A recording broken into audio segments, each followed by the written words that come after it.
सबसे पहले हम बता देते नहीं कि जे आई बा के बहुत बहुत धन्यवाद हुआ लोग में नहीं जा।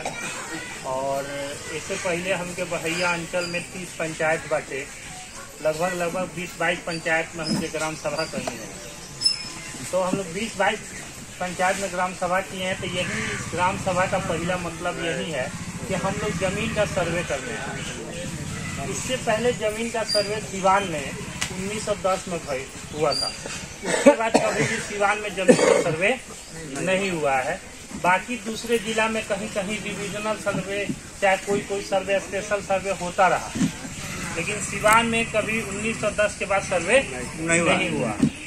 इसमें बिहार सरकार स्पेशल सर्वे 2019 में शुरू किया था, जो अधिनियम 2017 नियमावली 2019 के तहत ये सर्वे हो रहा है। ये सर्वे शुरू 2019 में हुआ था। उस समय बिहार के 38 जिला में 20 जिला में शुरू हुआ। 20 जिला में ज्यादातर गंगा के उस पार का जिला था, जैसे लखीसराय, जमुई, आपको किशनगंज, सहरसा, नालंदा, शेखपुरा, ये सब जिला में सर्वे हुआ।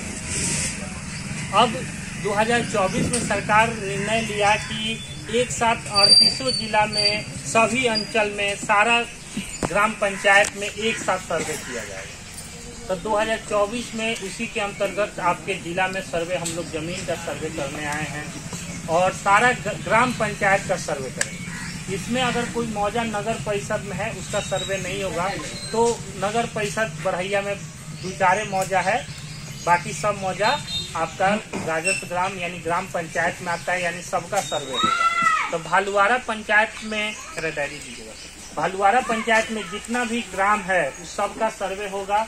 सबका अमीन का, कानूनगो का और एसओ के जो भी नियुक्त हुए हैं सबका वेबसाइट पे डिटेल है, आप लोग ऑनलाइन भी देख सकते हैं। जाते जाते अमीन का हम मोबाइल नंबर दे के जाएंगे और जो भी कागज आपका जमा होगा या जो भी डिटेल बताएंगे वो अमीन साहब बताएंगे।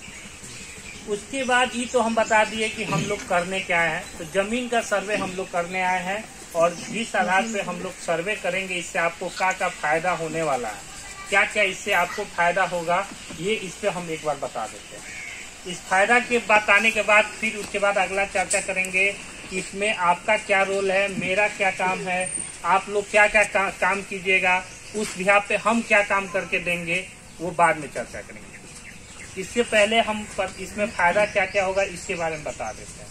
सबसे पहले आप लोग को इस सर्वे में फायदा ये होगा कि जो भी पूर्वज के नाम से जमीन वो अभी वर्तमान समय में जीवित व्यक्ति के नाम से हो जाएगा, उसके वंशज के आधार पर, वंशावली के आधार पर। एक आदमी अभी हमको बोला है सर वंशावली के आधार, वंशावली वाला जिक्र बढ़िया से कर दीजिएगा, तो हम आगे चल के वंशावली का जिक्र करेंगे।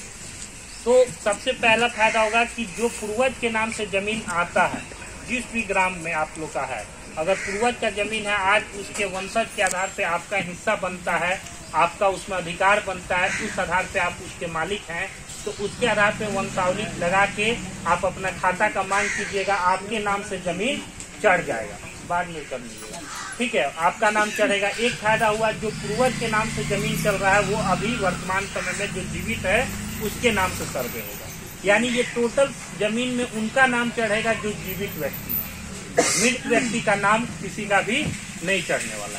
तो एक फायदा ये हुआ। दूसरा फायदा ये है कि अगर कोई बड़ा सा टुकड़ा है, यानी कोई गांव का एक टुकड़ा है, 1 नंबर खसरा, और उसमें आज 10 लोग आ गए, ताकि 1910 का नक्शा बना था, अभी वर्तमान समय में एक टुकड़ा में 10 लोग खरीद बिक्री कर चुका है और उसी एक टुकड़ा में 10 लोग अपना दखल किया है, कोई 10 डिसमिल, कोई 5 डिसमिल, जो जैसा खरीदा है उस अनुसार से दखल किया है।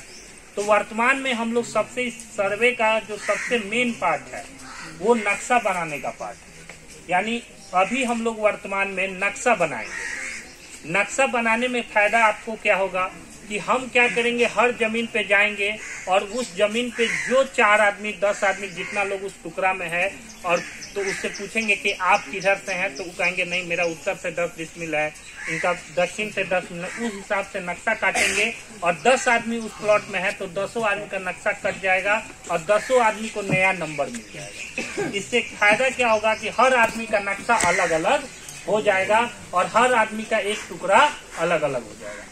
सपोज कीजिए आप पूछेंगे, आप उत्तर से हैं, आपका कागज देंगे 10 डिसमिल प्रतिशत से 10 डिसमिल दे देंगे और कहेंगे सर आपका पुराना खसरा 1 था लेकिन नया में आज से आपका 9 हो गया, 10 हो गया, जो भी आपका सीरियल नंबर में पड़ता होगा।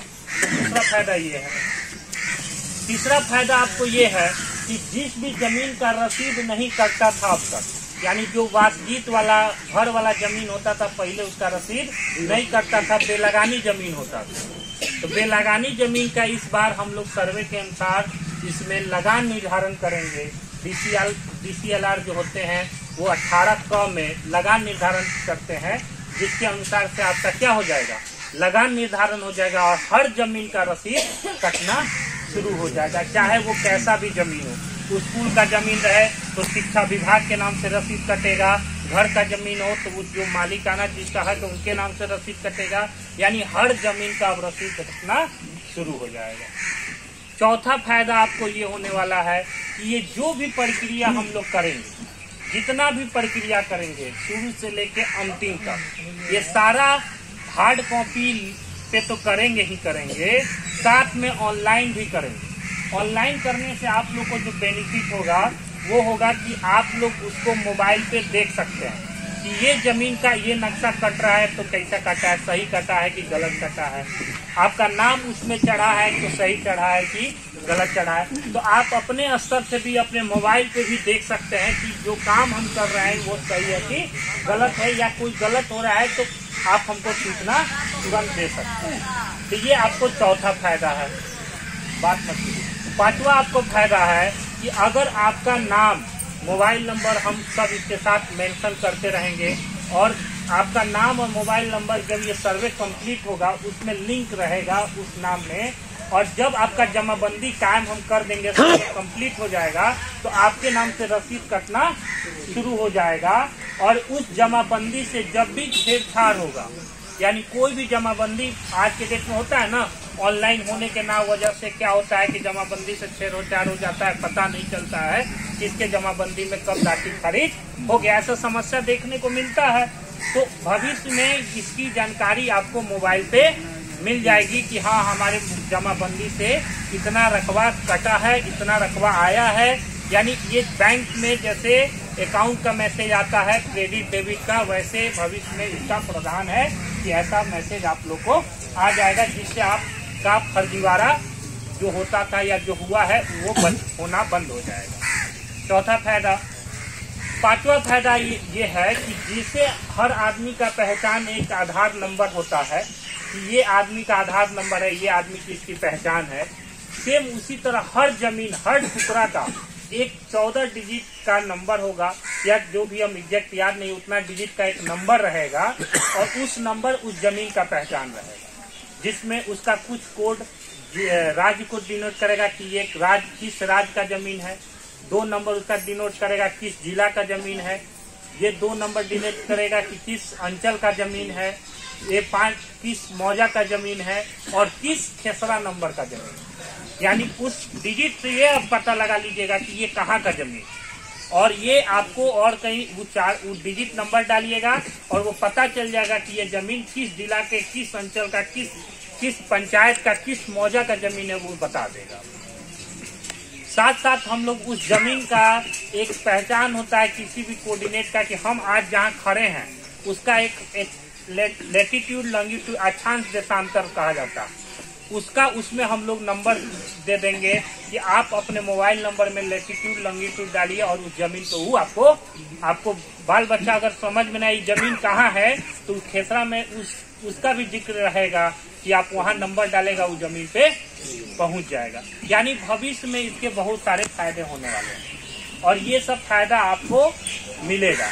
लगान निर्धारण होने से लेके आपको नक्शा का अलग होने के वजह से, चाहे आज वर्तमान में आपका नाम चढ़ जाने के फायदे से लेके, या ऑनलाइन देखने से लेके, नक्शा ऑनलाइन इससे पहले नहीं दिखता था। नक्शा जैसा 1910 में बना है आज भी उसी नक्शा पे खरीद बिक्री हो रहा है, एक ही जमीन को 4 बार में बिक रहा है, खरीद रहा है, लेकिन नक्शा कट नहीं रहा है। एक फायदा जो आगे चल के आप लोग को मिलने वाला है, हो सकता है आप लोग समझ जाए इस फायदे को, कि जैसे खरीद बिक्री आज के डेट में आप करते हैं तो मान लीजिए जिसे खरीदे उसके अकाउंट में जमाबंदी कायम थी, हम खरीदे तो उसके अकाउंट से जमीन का रकबा हमारे अकाउंट में जमाबंदी में आती है। तो जमाबंदी का तो दाखिल खारिज होता है, लेकिन नक्शा जैसा का था वैसा ही होता था, लेकिन ये सर्वे होने के बाद नक्शा भी उसका कटेगा। यानी आप जिस जमीन का मान लीजिए 10 डिसमिल जमीन है आपका और 5 डिसमिल बेच दिए, तो जैसे दाखिल खारिज आपका जमाबंदी का होता है, सेम वही काम हम नक्शा में भी होगा कि 5 डिसमिल का नक्शा कटेगा और 5 डिसमिल अब उसके नाम से चढ़ जाएगा। यानी नक्शा में भी दाखिल खारिज होना शुरू हो जाएगा जमीन सर्वे पर। यानी ये सब आपके क्या है, फायदे हैं। इसके अलावे भी कुछ बेनिफिट है जो जैसे जैसे बात हम करेंगे आगे कुछ याद आएगा और बताएंगे।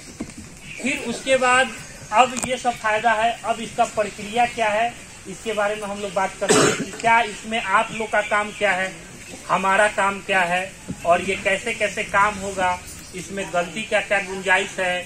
हो सकता है मेरा जमीन गलत से आप लोग के अंदर बहुत सारा क्वेश्चन होगा कि इसका जमीन वो चढ़वा ले, इसका जमीन ये चढ़वा ले, ऐसा कुछ कंफ्यूजन सबके मन में होगा। तो इस पे हम बताते हैं कैसे कैसे हम लोग काम करेंगे कि इसका गलती का गुंजाइश नहीं है। तो कैसे कैसे काम करेंगे वो प्रक्रिया के बारे में अभी हम बात करते हैं। प्रक्रिया ये है कि टोटल इस सर्वे को 20 फॉर्म में करना है। यानी फॉर्म 1 से लेके फॉर्म 20 तक अलग अलग नाम है, अलग अलग फॉर्म का प्रोसेस है, अलग अलग काम है। तो उस फॉर्म के तहत हम लोग पूरा काम करेंगे और उसी फॉर्म को जब 20 चल जाएगा तो समझिए आपका सर्वे पूरा हो गया। तो पहला फॉर्म होता है उद्घोषणा का फॉर्म। उद्घोषणा का फॉर्म का होता है मतलब कि हम उद्घोषणा इस जिला के डीएम साहब उद्घोषणा करते हैं, राज्य के अधिसूचना में ये जारी होता है कि इस जिला में इस तारीख से सर्वे शुरू हो रहा है। आप लोग को सूचना दिया जाता है कि आप लोग सर्वे के लिए तैयार हैं। इसी तहत प्रपत्र 1 में हमको पावर मिला है या हमारे टीम को ये सूचना दिया जाए कि आप जाइए इस ग्राम के, इस अंचल के, इस मौजा में सर्वे करें और इसी अधिकार से हम यहाँ आके आपसे ग्राम सभा करवा रहे हैं। इसमें हम लोग आपको क्या करते हैं, सूचना देते हैं कि इस जमीन का हम लोग काम करने जा रहे हैं, आप लोग अपना जमीन का डिटेल हमको भर के। यानी फॉर्म 1 में हम आपको क्या किए, ग्राम सभा की आपको सूचना दिए कि हमारा फॉर्म भर के आप अपने जमीन का दावा कीजिए। अब फॉर्म जो 2 है और फॉर्म जो 3 है वो आप लोग का काम है, उसमें हम लोग का कोई रोल नहीं है। फॉर्म 2 जो होता है उसको बोलते हैं स्वघोषणा का फॉर्म और फॉर्म 3 जो होता है वो होता है वंशावली का फॉर्म। यही जो वंशावली आएगा उस पर हम अभी डिस्कस कर देंगे। फॉर्म 2 जो होता है उस सबको भरना है। फॉर्म जो 2 होता है उस सबको भरना है, उस गांव के जिसका जिसका जमीन है उस सबको भरना है। फॉर्म 2 में क्या होता है तो उसमें नाम होगा, तो वर्तमान में जिनके नाम से वो आप सर्वे कराना चाहते हैं उनके नाम से वो फॉर्म भराएगा। उसमें रहता है खाता, खसरा, रकबा। तो उसमें अपने जमीन का डिटेल भरना है, उस जमीन का खसरा भरना है, खाता खसरा, और जमीन में जो आपके जो है, जो आपका हिस्सा हुआ, जो आपका हक हुआ, वो अपना हिस्सा लिखना है। कितना मेरा डिसमिल हिस्सा हुआ, किस आधार पे मिला है जमीन, केवाला से मिला है, खतियानी से मिला है, उसको वहाँ दर्ज करना है। उसकी जमाबंदी क्या चल रही है, जमाबंदी नंबर क्या है, उसको दर्ज करना है। उत्तराधिकारी पूर्वज की जमीन है, वर्तमान में हमको वंशज है उसके आधार पे मिला है, तो वंशावली उत्तराधिकारी के रूप में वहाँ मेंशन करना है। और जिस आधार पे ये सब भर लिए, और जिस आधार पे आप उस जमीन पे दावा कर रहे हैं, उस जमीन का जितना फोटो कॉपी होगा डॉक्यूमेंट्स का, उसका फोटो कॉपी उसके साथ लगाना। अब मान लीजिए हम फॉर्म भर लिए, उसके जमीन का सारा कागजात का फोटो कॉपी लिए, उसके साथ लगा लिए और उसको एक फाइल में करके लगा लिए और अमीन को देंगे। अमीन के पास क्या करेंगे, जमा करेंगे। अमीन लिखेगा अपने रजिस्टर में सीरियल नंबर 1 पे ये नाम का आदमी हमारे पास कागज जमा किया, जिसका खाता खसरा रकवा ये है, सीरियल नंबर आपको देगा, आपको रिसीविंग दे देगा। उसी कागज का एक एक्स्ट्रा फोटोकॉपी कर लीजिएगा, उसी पे अमीन अपना रिसीविंग देगा और लिख देगा कि रजिस्टर नंबर सीरियल पे इतना इनको क्या किया गया है, मैंने तो आप रिसीविंग रख लीजिए। वो रिसीविंग आप रखे रहिएगा, भविष्य में आपको कहीं जरूरत पड़ेगा तो वो दिखाना पड़ेगा। ठीक है, तो आप रिसीविंग ले लिए। अब तीसरा फॉर्म है वंशावली का फॉर्म। अब मान लीजिए कि अगर हम जमीन खरीदते हैं, मेरे नाम से ही सर्वे कराना है, तो हमको वंशावली भरने की जरूरत नहीं है। लेकिन अगर मेरे पिताजी, बाबा, दादा, परदादा के नाम से जमीन है, हम उत्तराधिकारी के रूप में उनका जमीन हमको मिला है, तो उसको वंशावली फॉर्म भरना है। अब एक क्वेश्चन उठता है कि सर फॉर्म 3 वंशावली का है फॉर्म, उसके आधार पे हम भर रहे हैं, और एक वंशावली आप पंचायत सचिव और सरपंच से मांग रहे हैं। तो पंचायत सचिव और सरपंच पंचायती राज विभाग द्वारा जो गाइडलाइन आया है, उसके तहत वंशावली बनाया जा रहा है। वंशावली बनाने का पावर वहाँ है। उसके लिए क्या गाइडलाइन होगा वो पंचायत सचिव और सरपंच बताएंगे। उसके अलावा भी कोई तरीके से अगर आप वंशावली बनाते हैं तो उसको वेरीफाई करके भी हम लोग मान्य करेंगे। ऐसे ही एक ग्राम सभा लगाएंगे और कोई वंशावली बना के देता है, अगर उस पर कोई ऑब्जेक्शन करता है तो उसको हम लोग वेरीफाई करेंगे। अगर सही आएगा तो वो वैलिड माना जाएगा। अगर हम वंशावली कोई बना के देता है और उस पर कोई ऑब्जेक्शन करता है तो उसको हम ग्राम सभा लगाएंगे, आपके समक्ष बोलेंगे कि इनके द्वारा ये वंशावली दिया गया है, इसमें बताइए किसी का नाम छूटा नहीं है। तो हो सकता है एक आदमी गलत बोले, 2 आदमी, पूरा गांव गलत नहीं बोल सकता है, तो वो वहाँ वेरीफाई करके हम लोग उसको वैलिड कर देंगे। लेकिन जो नियम है पंचायत स्तर से वंशावली बनाने का, वो सरपंच और पंचायत सचिव के माध्यम से है। फर्दर उसमें कुछ इशू आता है तो पंचायत सचिव और सरपंच के माध्यम से ही जो इशू है सॉल्व करके वहाँ से वंशावली लाइएगा। अगर वो वंशावली देते हैं, उस पर कोई ऑब्जेक्शन नहीं करता है, तो हम लोग उसको वैलिड मान लेंगे। अगर कोई क्वेश्चन करेगा तो हम लोग ग्राम सभा लगाएंगे, आपके समक्ष क्वेश्चन करेंगे, अध्ययन अगर सही होगा तो उसको मान्य कर देंगे। ठीक है। अब क्वेश्चन है कि किस तरीके से, वो ज़्यादा अच्छे तरीके से पंचायत सचिव और सरपंच ही बताएंगे कि उसका क्या प्रक्रिया है, क्या नियम। अभी हमको उसमें थोड़ा डिटेल कम जानकारी है, ताकि हम एग्जैक्ट आपको नहीं बता सकते हैं, लेकिन बताएं अगर कुछ गलत निकल जाए तो फिर दिक्कत हो जाएगा। इसीलिए वो ज़्यादा अच्छा तरीके से पंचायत सचिव और सरपंच बताएं। बाकी अगर आगे होगा तो हमको कॉल कर लीजिएगा, नंबर है अमित का, आप हमको ज़्यादा दें। ऐसे अगर आप हाथ से भी देते हैं या ऐसे देते हैं किसी और माध्यम से, तो हम ग्राम सभा लगा के वेरीफाई कर लेंगे। अगर सही होगा तो उसको वैलिड माना जाएगा। कानूनगो के समक्ष एक पावर होता है कि ग्राम सभा लगाकर उस वंशावली को वेरीफाई किया जा सकता है और उसको मान्य दिया जा सकता है। ठीक है। तो दो भर लिए आप लोग, और 3 वो भरेगा जो वंशावली जिनका वंशाधिकार पे उत्तराधिकार के रूप में जिनको जमीन मिला है, वो फॉर्म 3 भरना है। 2 सब लोग को नहीं भरना है, तो 3 सबको नहीं भरना है। जिनका अगर खुद के नाम से जमीन खरीदे हैं, अब खुद उनका नाम चढ़वाना है, तो उनको वंशावली की जरूरत नहीं है। जिनका अपना नाम का जमीन नहीं है, अपने नाम से सर्वे कराना है, लेकिन जमीन क्या है पिताजी का, दादाजी के नाम से, उनको वंशावली का फॉर्म भरना है। यानी फॉर्म 2 सबको भरना है, फॉर्म 3 वंशावली का उनको भरना है जिनको उत्तराधिकार के रूप में जमीन मिला हुआ है। अब 2-3 आप भर लिए, ये आपका काम है। मेन जो आपका काम है 2-3 भरना। अब आप फॉर्म भर के हमारे पास फॉर्म जमा कर दिए। अब उसके बाद हम सर्वे करना शुरू करेंगे। सर्वे करना कैसे करेंगे, तो सर्वे का जो बेसिक 2 प्रक्रिया है, जो सबसे मेन प्रक्रिया है, इस प्रक्रिया को कहते हैं किश्तवाड़ और खानापुर। किश्तवाड़ में हम लोग नक्शा काटते हैं, यानी हम करेंगे कि आप लोग फॉर्म भरे किसी मौजा का। मान लीजिए कोई एक मौजा है आपके पंचायत का, कोई एक मौजा होगा, जो भी हम देख लेते हैं। कोई एक मौजा है, मान लीजिए क्या पंचायत का क्या नाम है, 518। तीसरा 1 में 4 लोग दावा, एक आदमी दावा किया मेरा 10 डिसमिल है, कागज सब लगाया है, हमारे पास जमा किया। उस फॉर्म में उनका नाम है, मोबाइल नंबर है। हम फोन करेंगे कि सर हम आपके जमीन पे जा रहे हैं 1 नंबर खेसरा में, आप आइए, अपने जमीन का बताइए किधर से आप हैं, किधर से वो है। हम आप आइएगा 1 नंबर में, आप क्या करिएगा कि बताइए सर उत्तर से मेरा 10 डिसमिल है। तो उसी समय में हम नक्शा पे 1 नंबर उत्तर से 10 डिसमिल काटेंगे और आपको एक नया नंबर देंगे। सर आज से आपका नया नंबर क्या हो गया, 2 हो गया। पुराना 1 है, लेकिन नया में आपका नंबर क्या हो गया, 2 हो गया, और उनको कुछ अलग नंबर, उनको 3 दे दिए, एक को 4 दे दिए, और नक्शा उनका काट के दे दिए।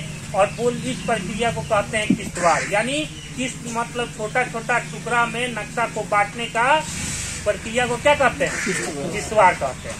यानी इसमें नक्शा कट गया, इसमें आपको एक नया नंबर भी मिल गया। लेकिन मान लीजिए आप जमीन पे गए, आपका नक्शा भी कट गया, आपका देख भी लिए कि हाँ दखल है, लेकिन जरूरी नहीं है जिसका दखल है उसका जमीन है ही। हो सकता है किसी कोई कब्जा किया, उसके पास कोई कागज नहीं हो सकता है कोई आधार नहीं हो, या उस पर कोई और दावा कर रहा हो, ये भी हो सकता है। तो जो 1 नंबर खेसरा में उस जमीन पे जो जो कागज दिया है उन सबों का डिटेल लिखाएगा कि फलाना आदमी इस जमीन के लिए इतना कागज, ये कागज दिए हैं, ये आदमी ये कागज दिए हैं, और उन सबों में जिसका कागज सर्वे मैनुअल नियम के आधार पे जिसका सही पाया जाएगा उस जमीन पे उसी का खाता खुलेगा। यानी दखल किए हैं वो बहुत मायने नहीं रखता है, लेकिन जो नियम संगत जिनका कागज होगा उनके नाम से खाता खुलेगा। यानी 1 नंबर खेसरा आपको मिला, उस नंबर पे कौन कौन कागज दिया सबका विवरण लिखाएगा। पहला पार्टी दिया ये दिया, दूसरा पार्टी ये दिया, तीसरा संजोग से कोई नहीं दिया, वो फ्रेश है, कोई दिक्कत नहीं है, तो उसके नाम से खाता खुल जाएगा। लेकिन अगर जिनका 2-3 विवाद है तो तीनों का कागज लिखाएगा, तीनों में जो सही नियम होगा, जिसका सही कागज होगा उसके नाम से काम होगा। इस प्रक्रिया को कहते हैं, नाम चढ़ाने की प्रक्रिया को खानापुरी। यानी खाना तो बन गया, लेकिन अब उसमें क्या है, नाम दर्ज करने की प्रक्रिया को क्या कहते हैं? खानापुरी। ठीक है, तो हमारे पास मान लीजिए कि हम कुछ काम किए, हम आपका नाम चढ़ा दिए, तो अब ये कैसे पता चलेगा आपको कि ये काम कैसे हुआ है, गलत हुआ है कि सही हुआ है? तो हम खानापुरी करेंगे, उसके बाद आपको देंगे खानापुरी पर्चा। एक पर्चा देंगे जिसमें जमीन का नक्शा रहेगा, जिसको बोलते हैं LPM यानी मैप, लैंड पार्सल मैप। एक होता है खानापुरी पर्चा। खानापुरी पर्चा में नाम, खाता, खसरा, रकबा लिखा रहेगा, और खानापुरी मैप में आपको नक्शा बना रहेगा। दोनों में आप देख लीजिएगा कि मेरा जो जमीन का काम हुआ है कि सही हुआ है कि गलत हुआ है। अब मान लीजिए कि हम काम किए, हो सकता है 100 लोग का काम किए, 80-90 लोग का काम सही हो गया, तो जिनका सही आया उनका सर्वे कंप्लीट हो गया, उनको अब कोई काम करने की जरूरत नहीं है। सपोज कीजिए कुछ लोगों का गलत भी आ सकता है या कुछ त्रुटि आ सकता है, तो उनको क्या करना है, उनके बाद उनको सुधार करने का 3 बार मौका मिलेगा कि आप 3 बार मौका दिया जा रहा है, आप आके अपनी जमीन का सुधार करवा लीजिए। पहला मौका आपको मिलेगा कानूनगो के समझ, जो ई पंचायत के जो भी कानून अभी वर्तमान में हम हैं, तो हमारे पास आइएगा, सर आप जो जमीन का कागज बना के दिए हैं और मेरा जमीन का कागज ये है, दोनों में गड़बड़ है, आप देख लीजिए, और गलत है तो सही कीजिए इसको। तो हम आपके कागज देखे, आपको जो बना के दिए वो देखे, और दोनों को हम देख लिए, अगर लगा कि नहीं हमसे गलती हुई है या सर्वे में कुछ गलती हुई है, तो उसको सुधार कर देंगे, और आपका सुधार हो गया तो आपका सही हो गया, तो आपको ठीक करने की कोई जरूरत नहीं है। मान लीजिए हम कोई आदेश दिए, हम सर्वे सर्वर तो है नहीं, तो हम हमारे आदेश से आप संतुष्ट नहीं हुए, हो सकता है कि हमसे भी गलती हो, आप हमारे आदेश से संतुष्ट नहीं हो, तो हमारे ऊपर जो होंगे सहायक बंदोबस्त पदाधिकारी, ये सभी अंचल में रहेंगे। अंचल स्तर से एक ऑफिस बना है हम लोग का, हम लोग अंचल से अलग है, लेकिन अंचल स्तर से ही एक ऑफिस रहेगा सरकारी भवन में, जो अभी हम लोग का रसूलपुर बाबूहाटा में पंचायत जो भवन है, रसूलपुर बाबूहाटा में जो पंचायत भवन है, उसी में हम लोग का ऑफिस है अभी प्रेजेंट टाइम में।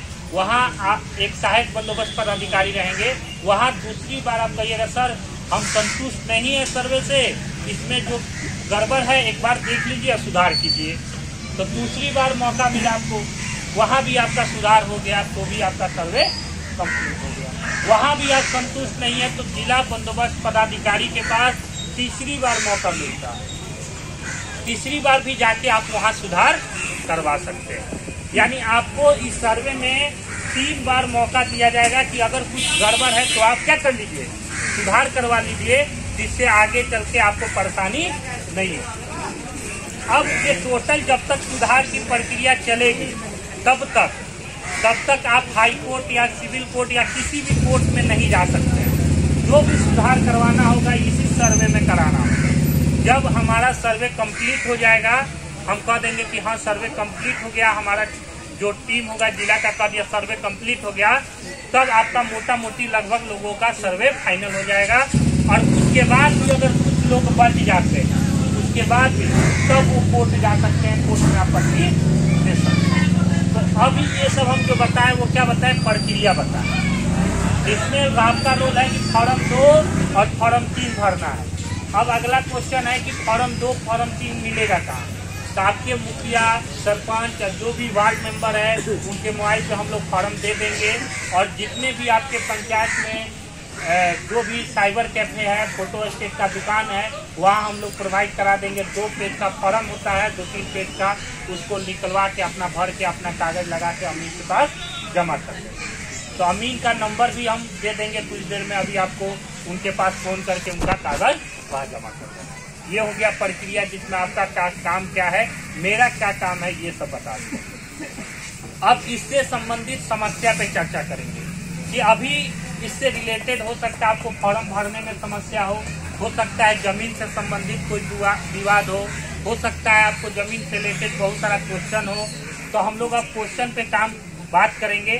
फिर शुरू में हमको जो समस्या मालूम है, जो ग्रामीण स्तर से होता है, जो हम 4 साल से लखीसराय में काम किए, जो अनुभव के आधार पर आपसे चर्चा कर लेते हैं। फिर इसके बाद अगर कुछ लोग का क्वेश्चन उससे अलग बच जाता है, तब वो लोग बारी बारी से पूछेगा। तो हम पहले जो कॉमन समस्या जो आम लोग का है, सब हम जानते हैं, लगभग लोग जानते ही हैं, उसको चर्चा कर देते हैं। फिर क्वेश्चन जो बचेगा आप लोग बारी बारी से क्वेश्चन कीजिएगा। तो सबसे पहला क्वेश्चन है सर कि गैरमजरूआ मालिक, गैरमजरूआ आम और सरकारी जमीन का क्या काम होगा इस सर्वे में? तो जो भी गैरमजरूआ मालिक, गैरमजरूआ आम या जो भी सरकारी भूमि पे कब्जा किया है, वहाँ पे रहता है, उसका खाता नहीं खुलेगा, सब बिहार सरकार के नाम से। अन्यथा उसके द्वारा जब तक अधिकृत पदाधिकारी यानी बंदोबस्त पदाधिकारी या डीएम सर के द्वारा जमीन बंदोबस्ती ना किया गया हो और उसके आधार पर उसका रसीद ना कट रहा हो, या जो भी वो कागज अगर प्रस्तुत कर रहा है तो उसका जांच हम लोग जिला स्तर से करेंगे कि उन्होंने जो कागज प्रस्तुत किया वो सही है कि गलत है। लेकिन मान के चलिए जितना भी गैरमजरूआ सरकारी जमीन है उसका खाता बिहार सरकार के नाम से ही, उसमें बहुत हद तक खाता नहीं खुलेगा बशर्ते कोई वैलिड कागज जब तक प्रस्तुत ना करे। यानी बंदोबस्त पदाधिकारी या डीएम के द्वारा जब तक बंदोबस्ती पर्चा आपको ना मिला हो और उसके आधार पे आपका रसीद ना कायम हो, तब तक सरकारी जमीन का खाता नहीं खुलेगा। आप दखल किए हैं, आप दखल करिए, आप वहाँ पे कब्जा किए हैं, रह रहे हैं, रहिए, वो हमारा विषय नहीं है। लेकिन आपको ऑफिशियल लीगल राइट, मतलब कहिएगा इस जमीन पे मेरा नाम चढ़ा दीजिए, वो नहीं है। उस सारा जमीन पे बिहार सरकार का नाम है। यानी सर्वे का सबसे पहला काम है कि जो भी सरकारी जमीन है उसको हम लोग उस नक्शा पे घेर देंगे और उसके अंतर्गत जो भी जमीन है उसका बिहार सरकार, बशर्ते कोई वैलिड डॉक्यूमेंट्स ना दिया। ठीक है, ये रहा पहला क्वेश्चन का जवाब।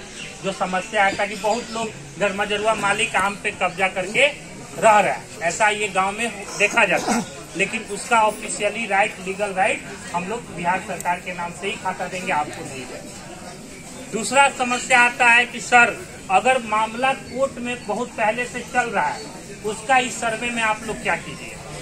पहले से मामला हो सकता है कोई बीच में कोर्ट में चल रहा हो, उसका हम लोग क्या काम करें? तो उसके खेसरा में, उस खेसरा में अभियुक्ति कॉलम में हम लोग उस कोर्ट केस नंबर का जिक्र करेंगे कि ये मामला कोर्ट केस नंबर, ये केस में इस कोर्ट में ये केस नंबर से मामला न्यायालय में दर्ज है और इसके जब भविष्य में न्यायालय का फैसला आएगा उसके अनुसार से क्या होगा, सर्वे में नाम चढ़ेगा। फिलहाल में वो मामला क्या रहेगा, स्थगित रहेगा, पेंडिंग रहेगा। यानी वो केस नंबर उसमें क्या किया जाएगा, मेंशन किया जाएगा कि उसका सर्वे अभी कोर्ट में मामला है, अभी वर्तमान समय में सर्वे में नाम नहीं चढ़ेगा, और चढ़ेगा भी तो उसके अभियुक्ति में जिक्र रहेगा कि ये मामला न्यायालय में क्या है, लंबित है। जिस दिन न्यायालय का फैसला आएगा हमारा आदेश क्या हो जाएगा, बदल जाएगा। दूसरा समस्या तीसरा फैसला, तीसरा आपत्ति आपको ये होगा कि सर पूर्वज के नाम से जमीन है और वर्तमान में हम उनके पुत्र में उत्तराधिकार में हमको जमीन मिला है और शांतिपूर्ण तरीके से हम लोग बांट उठ के जोत रहे हैं, उस केस में क्या होगा। तो अगर आप पूर्वज के नाम से, आपके पूर्वज के नाम से जमीन है, आप लोग शांतिपूर्ण तरीके से जोत बांट करके जमीन जोत रहे हैं, रह रहे हैं और किसी को, भाई को, किसी को आपत्ति नहीं है, तो वर्तमान में मौखिक बंटवारा के आधार पर उनका खाता दर्ज किया जाए, बशर्ते उनके भाई में कोई आपत्ति ना हो। अगर भाई में सहमत है तो आप एक स्टाम्प पेपर पे रजिस्ट्री बंटवारा करा के बंटवारा करा लीजिए, और नहीं भी कराते हैं, अगर हो सकता है भाई आपके कहीं दूसरे जगह रहते हो, बंटवारा करना आज के डेट में पॉसिबल नहीं है, कागज पे वो साइन करने के लिए तैयार नहीं है, फिर भी आप सहमति से शांतिपूर्ण तरीके से बांट के अपना जोत बांट कर रहे हैं, तो आपका अलग अलग हो जाएगा, अलग अलग खाता खुल जाएगा। तीसरा, चौथा समस्या आता है कि सर जमाबंदी एक ही नाम से चल रहा है, लेकिन आज हम लोग सब लोग बंटवारा, मौखिक बंटवारा कर रहे हैं, उस आदमी को भी आपत्ति नहीं है कि सर उनके वो दखल किए हैं, उनका भी कहना है कि इनका जमीन है, जमाबंदी भले मेरे नाम से चल रहा है लेकिन हिस्सा सबका है। तो अगर आप सहमत हैं, किसी तरह का कोई आपत्ति नहीं करता है, भले जमाबंदी एक ही नाम से चल रही है लेकिन आप लोग को कह रहे हैं कि नहीं इनका हिस्सा है इसमें इनका, तो भी हम लोग अलग अलग सर्वे मैनुअल नियम के आधार पे अलग अलग कर सकते। अगर सपोज कीजिए, पांचवा समस्या है कि अगर मान लीजिए 3 भाई हैं, एक भाई दखल किया है, दूसरा भाई कह रहा है कि उसमें मेरा हिस्सा है, शांतिपूर्ण तरीके से वो लोग बंटवारा नहीं किया, उसमें कह रहा है कि मेरा भी हिस्सा है, उस केस में हम लोग अलग अलग नहीं कर सकते। उस केस में हम तीनों भाई का नाम डालेंगे और तीनों भाई का जितना जमीन है टोटल नाम लिखा जाएगा और संयुक्त रूप से उनका काम होगा। मतलब अलग अलग करने का पावर हम नहीं है जब तक आप नहीं कहिएगा। तो जिस दिन आप शांतिपूर्ण तरीके से बंटवारा कर लीजिएगा उस दिन हम अलग अलग करेंगे, तब तक हम क्या करेंगे, तीनों भाई का नाम डाल के उसको जमीन को कर, यानी अगर कोई आपत्ति भाई करता है तो कोई चाहे भी अगर अकेले में करवा लेना तो नहीं करा सकता है, यानी जब तक सहमति करेगा तभी अलग अलग होगा, अन्यथा अलग अलग नहीं हो। चौथा समस्या है कि सर मेरा जमाबंदी कायम नहीं है, बहुत पूर्वज के केवाला है लेकिन जमाबंदी नहीं कायम हुआ। ये समस्या सबसे कॉमन है कि जमाबंदी कायम नहीं है। तो आप कोशिश कीजिए कि अंचल स्तर से कर्मचारी से मिलकर जमाबंदी कायम हो जाए। अगर जमाबंदी कायम होने में लेट हो रहा है या जमाबंदी कायम करने में कोई समस्या आ रहा है अंचल स्तर से, तो भी अपना डीड के आधार, केवाला के आधार पे अपना दावा जरूर कीजिए। ऐसा नहीं है कि रसीद नहीं करता है तो आप दावा नहीं कीजिएगा, आप दावा फॉर्म भर के डीड का फोटोकॉपी लगा के दावा जरूर कीजिएगा। सर्वे मैनुअल के आधार पे हम लोग खाता दर्ज करेंगे। ऐसा नहीं है कि जमाबंदी कायम नहीं है तो खाता नहीं दर्ज होगा। आप लोग नियम जो भरिएगा और कोशिश कीजिएगा कि जमाबंदी कायम हो जाए। बाकी जब तक नहीं कायम हुआ है तब तक डीड के आधार पे आप दावा जरूर कीजिए, ठीक है ना। ये आप एक समस्या है। दूसरा एक समस्या है कि सर मेरे पास जमाबंदी है, डीड नहीं है, तो आप जमाबंदी जो चल रही है उसके आधार पे भी दावा कीजिए। डीड नहीं है, डीड किसी का गुम हो गया, फट गया, जल गया ना, मतलब बाढ़ आता है, खत्म हो जाता है, तो उस तरह का भी आप अगर केस हो तो भी आप जमाबंदी तो चल रही होगी, जमाबंदी के आधार पे दावा कीजिएगा। सर्वे में उसके आधार पे जो नियम कहता है हम लोग काम करेंगे। अब एक और केस है, कुछ भी नहीं है, कोई कागज नहीं है, फिर भी आप जमीन पे दखल किए हैं, तो कैसे काम होगा। कोई कागज नहीं है तो आप सर्वे पे दावा कीजिएगा, जो कागज नहीं है फिर भी दावा कीजिए। हम लोग देखेंगे कि अगर खतियानी है तो खतियान की प्रति हमको फोटोकॉपी में मिलती है तो हम लोग उससे मिला लेंगे कि आपके पूर्वज के नाम से जमीन है कि नहीं। तो वंशावली हम लोग बना ही रहे हैं, हम लोग भी अपने स्तर से वंशावली बनाते हैं खतियानी रैयत का। आपका नाम रहेगा तो आपका खाता दर्ज हो जाए। कुछ कागज हो सकता है आपको ना हो आपके पास, लेकिन हम लोग के पास अवेलेबल रहेगा तो हम लोग जांच कर लेंगे कि उस क्षेत्र में आपका नाम दर्ज है कि नहीं, आपके पूर्वज का नाम दर्ज है कि नहीं, और उस आधार पर कहीं आपका वंशज में हो तो आपका नाम आता है। उसके बाद और समझ आता है। और कितना लोग कहता है कि सर उस पर दखल नहीं है, फलानवा ने मेरा कब्जा कर दिया। तो ऐसे ऐसे मत कीजिएगा लोग। जब तक आपके पास वैलिड कागज नहीं होगा तब तक बिना मतलब का दावा मत कीजिएगा। अगर किसी जमीन पे आप दावा कर रहे हैं, दखल नहीं है, तो उसका प्रॉपर डॉक्यूमेंट, प्रॉपर जमाबंदी कायम होना चाहिए। पहले समझ लीजिएगा। अगर कोई कहता है कि फलानवा ने मेरा जमीन कब्जा कर लिया है, कागज नहीं है लेकिन मेरा वो जमीन है, तो उसका प्रॉपर डॉक्यूमेंट होना चाहिए, तभी उसके दावा कीजिएगा। प्रॉपर डॉक्यूमेंट में जो भी उसका दस्तावेज है वो होना चाहिए। प्रॉपर उसका जमाबंदी उस केस में कायम होना चाहिए, तभी हम दावा मानेंगे। नहीं तो ऐसा होता है कि कोई कागज नहीं है लेकिन वो जमीन मेरा है, वो विवाद नहीं। अगर दावा कर रहे हैं जिस पे दखल नहीं है और उस जमीन पे आप दावा कर रहे हैं, तो प्रॉपर उसका कागज आपके पास होना चाहिए, आपका डीड होना चाहिए, आपका जमाबंदी चलना चाहिए, अपडेट जमाबंदी होना चाहिए, तब उस जमीन का दावा आप कीजिएगा। हम लोग उस पर खाता दर्ज करेंगे। लेकिन ये नहीं कि कागज कुछ भी नहीं है लेकिन वो मेरा जमीन है, ऐसे नहीं होगा। कागज पूरा देना होगा, तब आपका वो जमीन रहेगा, आपके नाम से खाता दर्ज होगा। तो ये सब कुछ कॉमन समस्या है जो हम लोग अभी चर्चा किए हैं और जो आपको बताए हैं। इसके अलावा बारी बारी से पूछिएगा, लोग एक साथ बोलिएगा, हम जवाब नहीं दे पाएंगे। नंबर लिख लीजिए पहले, उससे पहले नंबर लिख लीजिए और उसके बाद आप क्वेश्चन कीजिए। अमीन का नंबर लिख लीजिए।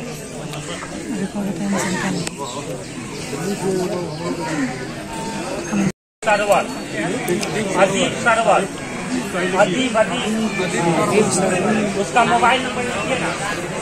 अदीब सरवर मोबाइल नंबर है 9661 9861 48 51 68। फिर से रिपीट कर देते हैं, 9661 48 51 68। हाँ, ये अमीन का नंबर है, इस पे आप फोन करके आप कागज इन्हीं के पास जमा कीजिएगा। और एक और बात कर रहे हैं, अमीन को ही केवल कागज दीजिएगा, किसी भी थर्ड पर्सन को, किसी भी बीच वाले आदमी को कागज नहीं देना है। डायरेक्ट अमीन को डायरेक्ट ऑफिस में आके जमा कीजिएगा। ये नहीं कि हम उनको दे दिए वो जमा कर देंगे, ऐसा नहीं। आपका जमीन है, डायरेक्ट हम लोग आपके बीच में आए हैं, डायरेक्ट हम लोग के पास कागज जमा कीजिएगा, अमीन के पास जमा कीजिएगा। कोई समस्या और डायरेक्ट बात कीजिएगा, डायरेक्ट ऑफिस आइएगा। ये नहीं कि बीच में आदमी आ गया किसको दिए, वो आदमी को दिया।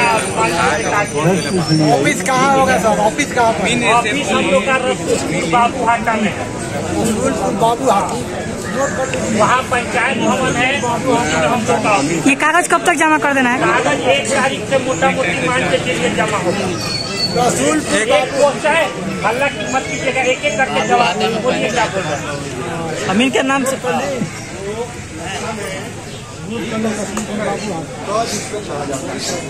वो पब्लिक हर गाँव में बसी हुई अपना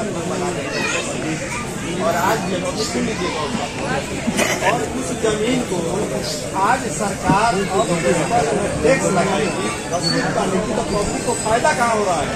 वो तो फ्री। देखिए सर, ये बहुत अब एक मेरी जवाब सुन लीजिए, इसका बहुत ज्यादा आपको फायदा होने वाला। आप बता रहे हैं कैसे? आपको जो पैसा लगता है घर का, वो 1 रुपया डिसमिल लगता है। घर का जमीन क्या हुआ, 2 डिसमिल 3 डिसमिल से ज्यादा नहीं होता है। महीना का 2 रुपया कौन ज्यादा हुआ? ज्यादा हुआ नहीं। अभी बात सुनिए, पहले बात सुनिए, पहले सुन लीजिए, क्वेश्चन किए जवाब सुनिए। 1 से 2 रुपया महीना का किसी को ज्यादा नहीं है, लेकिन इसी कारण आपके जमाबंदी में छेड़छाड़ हो जाएगा, जमाबंदी नहीं कायम होगा। ये ज्यादा नुकसान है ना आपके जमा। इसके चलते क्या हो जाएगा, आपका जमाबंदी कायम हो जाएगा, आपका मोबाइल अपडेट हो जाएगा। भविष्य में उसका जमीन कोई छेड़छाड़ कर रहा है, उसको पता चल जा रहा है। क्या ये ज्यादा फायदा है कि नहीं? आपको अगर महीना का 1 रुपया लग रहा है तो क्या ज्यादा?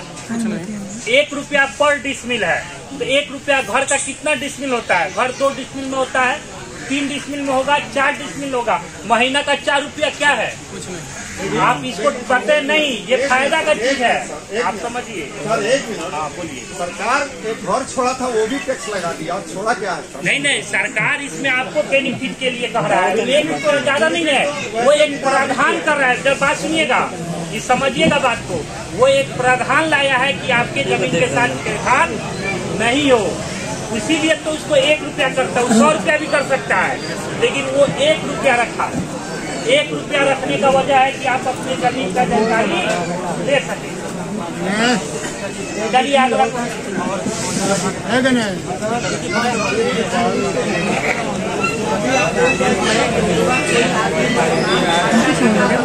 अगर वो पट्टा दिया है देगा हम लोग को, हम लोग उस पट्टा का जो स्कैन कॉपी से जांच करेंगे, सही पाएंगे तो उसका खाता, लेकिन उसका मैच करेंगे जो हम लोग को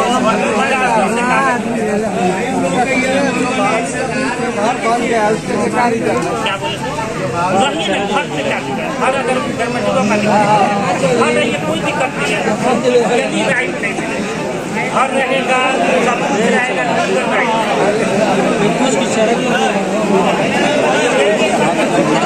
चला चला चला दिमाग खोल दिया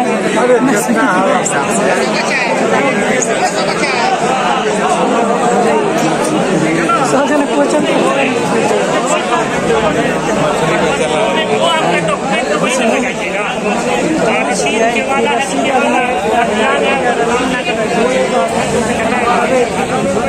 चल जाओ सब थोड़ा सा वीडियो कम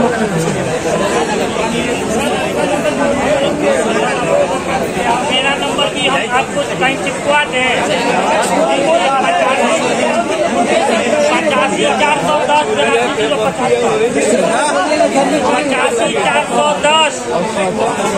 85,410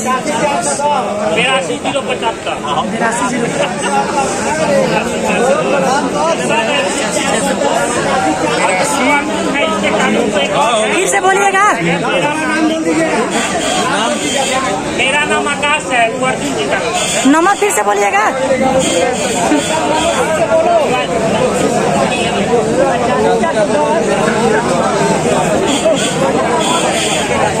सर नंबर फिर से बोलिए, नंबर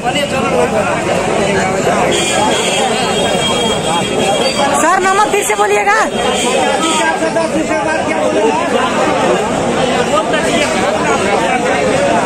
सर फिर से बोलिए ना।